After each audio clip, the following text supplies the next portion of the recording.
তোপের মুখে অফিস ছাড়লেন ইউনো।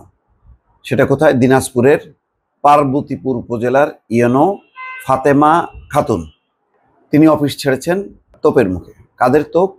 বৈষম্য বিরোধী এবং জাতীয় নাগরিক কমিটির নেতাকর্মীদের তোপের মুখে। আসলে সারা দেশে যে কি হচ্ছে বোঝা খুব মুশকিল। যেখানে প্রধান রাজনৈতিক দল বিএনপি এবং জামাত তারা কিছু বলছে না বা তাদের কোনো অবস্থান নেই, সেখানে এরকম তোপের মুখে ছাড়বে কেন? এই যদি প্যান্ডোরার বাক্স খুলে দেওয়া হয় তাহলে তো কোথাও পুলিশ প্রশাসন কাজ করতে পারবে না। কারোর যদি কোনো অভিযোগ থাকে তারা নিয়ম মাফিক অভিযোগ জানাবে। যেমন ইউনোর ব্যাপারে যদি অভিযোগ থাকে তাহলে ডিসির কাছে তারা অভিযোগ জানাবে, প্রশাসনিকভাবে নিষ্পত্তি হবে আইনানুগ পন্থায়। কিন্তু এখন বিক্ষোভ, তোপ, ঘেরাও এগুলি যদি হইতে থাকে, সাম্প্রতিক সময় দেখছি যে একটা হাসপাতালে, পঞ্চগড় না কোন হাসপাতালে দেখলাম তত্ত্বাবধায়কের রুমে তালা।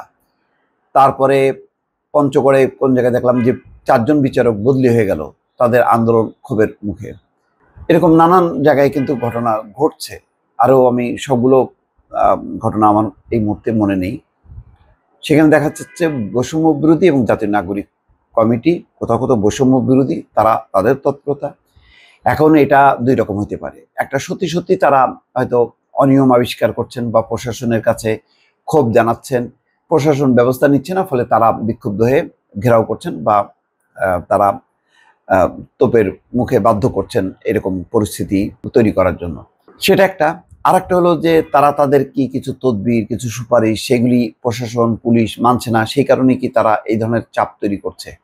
এটার ব্যাপারে একটা কেন্দ্রীয়ভাবে একটা সিদ্ধান্ত হওয়া উচিত। মাহফুজ আলম তো একটা মোটামুটি তৌহিদি জনতার নামে যদি মব করা হয় তাহলে তাদেরকে অপারেশন ডেভিল হান্টের আওতায় আনা হবে, এই কথা বলে বেকায়দায় পড়েছেন। তো এখন এদেরকে থামাবে কে? বিভিন্ন জায়গায় যে বৈষম্য বিরোধী তারা যে কর্মকাণ্ডগুলো করছেন, নিজেদের মধ্যেই তো ঐক্য নেই। পদ পদবীর জন্য কমিটি গঠন নিয়ে ব্রাহ্মণবাড়িয়ায় তারা রাস্তা অবরোধ করছে। তো এখন দিনাজপুরের পার্বতীপুরে কি তারা কি সঠিক কাজ করছে কি করছে না? সবচেয়ে বড় কথা হলো যে তাদের চাপের মুখে ইউনো চলে যাবে, তাহলে সেখানে তো আরও দল আছে। তাহলে বিএনপিও কোনো জায়গায় চাপ তৈরি করবে, জামাতও কোনো জায়গায় চাপ তৈরি করবে। এই যদি চাপ, তোপ, বিক্ষোভ এগুলি যদি প্রশাসনের উপর হামলে পড়ে, এমনিতে পুলিশ প্রশাসন সব মিলে তারা একটা নাজুক অবস্থার মধ্যে আছে, তাহলে এগুলির কি দাঁড়াবে? আমি খুবই আতঙ্ক বোধ করতেছি সব মিলায় যে পরিস্থিতি কিন্তু আসলে ভালোর দিকে যাচ্ছে না। এখানে খবরে বলা হচ্ছে বৈষম্য বিরোধী ও জাতীয় নাগরিক কমিটির নেতাকর্মীদের তোপের মুখে নিজ কার্যালয় ছেড়ে চলে গেছেন দিনাজপুরের পার্বতীপুরের উপজেলার নির্বাহী কর্মকর্তা ইউনো ফাতেমা খাতুন। এরপর তিনি আর কার্যালয়ে আসেননি, তবে তিনি জানিয়েছেন বাংলো থেকেই অফিস করছেন। বুধবার বিকাল 5:30টার দিকে প্রশাসনের সহযোগিতায় নিজ কার্যালয় ত্যাগ করেন ইউনো। এরপর তিনি আর কার্যালয়ে আসেননি। জানা গেছে বুধবার বিকাল 3টায় পার্বতীপুর উপজেলা নির্বাহী কর্মকর্তা ফাতেমা খাতুনকে অপসারণের দাবিতে বৈষম্য বিরোধী ছাত্র আন্দোলন এবং জাতীয় নাগরিক কমিটির ব্যানারে উপজেলার কেন্দ্রীয় শহীদ মিনার সংলগ্ন রাস্তায় বিক্ষোভ মিছিল এবং মানববন্ধন অনুষ্ঠিত হয়। পরে আন্দোলনকারীরা বিকাল 4:30টায় উপজেলার নির্বাহী কর্মকর্তার কার্যালয়ে প্রবেশ করেন। এ সময় ভুয়া, আওয়ামী লীগের দোসর, দুর্নীতিবাজ সহ বিভিন্ন আখ্যা দিয়ে স্লোগান দেওয়া হয়। তাকে কার্যালয় ত্যাগ করতে 2 ঘন্টা সময় বেঁধে দেওয়া হয়। এর 1 ঘন্টা পর আইন শৃঙ্খলা রক্ষাকারী বাহিনীর সহযোগিতায় কার্যালয় ত্যাগ করেন তিনি। ঘটনার পরপরই ইউনো কার্যালয়ে সেনাবাহিনী মোতায়েন করা হয়। আন্দোলনকারীদের দাবি, ইউনো ফাতেমা খাতুন দীর্ঘদিন ধরেই পার্বতীপুর উপজেলায় একক স্বেচ্ছাচারিতায় রাজত্ব কায়েম করেছেন। নানান অনিয়মের অভিযোগে পরপর 2 বার বদলির আদেশ হলেও অজ্ঞাত কারণে তা স্থগিত হয়।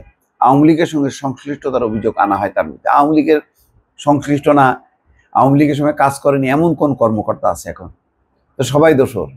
বৃহস্পতিবার বেলা 11:30টায় উপজেলা নির্বাহী কর্মকর্তা ফাতেমা খাতুনের সঙ্গে কথা হলে তিনি বলেন, বিষয়টি ঊর্ধ্বতন কর্তৃপক্ষকে জানানো হয়েছে, তারাই বিষয়টি দেখছেন।